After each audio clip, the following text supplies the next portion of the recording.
So I don't know how much of the other video might have recorded, but of course with my luck with technology so far, I may be starting from this point. So this is a North African couscous recipe. My dad calls it couscous, but it actually has lamb, raw peanuts, raisins, tomato paste, and I just finished adding the seasonings. So of course salt, then paprika, and I'm going to name them in the order of how much there is. So the first seasonings I mentioned have more than the following seasonings. So paprika, chili powder, turmeric, curry powder, and cayenne powder, all mixed into the sauce. Of course, with tomato paste, I had to lower the heat and mix in the water to get it to be the right consistency. And throughout the time that I'm adding the seasonings, I needed to add some more water as it was cooking. And then I raised the heat back up a little bit to get it to simmer. And now that it's simmering, I can add the pre-cooked garbanzo beans. These are the raw peanuts and the raisins. So the pre-cooked garbanzo beans are next. And you have to pre-cook the garbanzo beans because they require a lot of water to cook all the way. And this recipe has very little moisture, so I have to keep adding water as I'm going, and it would not cook the garbanzo beans if I put them in raw. So canned garbanzo beans or pre-cooked garbanzo beans are the only way. I soaked these garbanzo beans, well, I brought them to a boil, then I soaked them for an hour and they were ready to go. So you just pour them in here.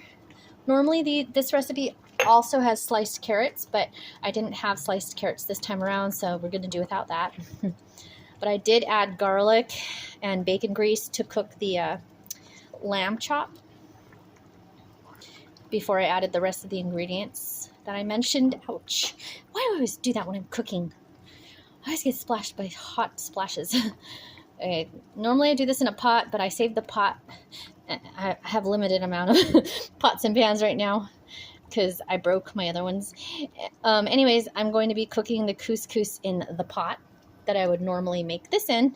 But since I only have one piece of lamb chop, since I don't have to cook for a whole family or anything like that, I'm going to do the couscous in the pot instead and this in the pan.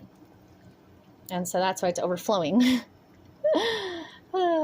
Anyways, it'll reduce and it won't be as overflowy, but you want the garbanzo beans to kind of get a little softer, and the raw peanuts that I put in previously and pre-cooked with the lamb are going to get a lot softer as they cook in the tomato juice now. So I browned the lamb chop in bacon grease and garlic, and I put the raw peanuts in after it started browning to pre-cook it as well. And then I did the tomato paste and the water mixture, and then the seasonings. And now we're at the very end where it just has to simmer so everything can get soft. We want the peanuts to get soft, the garbanzo beans to get softer. By the end, when the garbanzo beans are soft enough and everything's the right consistency, the peanuts will still be a little crunchy, but not raw. They'll be cooked and a little soft, but they will be the crunchiest part of the dish. And the raisins give it a nice contrast of sweetness. And then I will prepare the couscous to mash and make it buttery to pour this on top of when it's ready. Some peaches. Just kind of, they were frozen, so I just rinsed them and let them defrost in the simmering sauce. I don't want to overcook them, so I put them on top of the lamb chop. But that'll be a nice, sweet alternative to the carrots, you know. And the rest of it's just softening up still. It's been about an hour now, simmering on medium-low.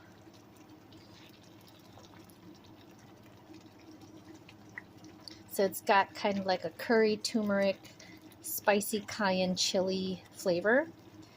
Salty and sweet and crunchy and soft. So it's got every texture, every flavor almost. Pretty Mediterranean African. And I'll have it plated in a minute. Plated it. The lamb chop on top of a pile of couscous, which you can kind of see underneath the stew. The peaches I put on the side and kind of put the stew over everything. And it has a nice nutty, buttery taste between the couscous and the peanuts and the garbanzo beans. And between the salty and the sweet with the peaches and the raisins and the meat, it's a really good balanced dish. You could also have it vegetarian, add in the carrots and everything else, celery, things like that. And it's really good. And that is the couscous that my dad taught me, a French North African dish.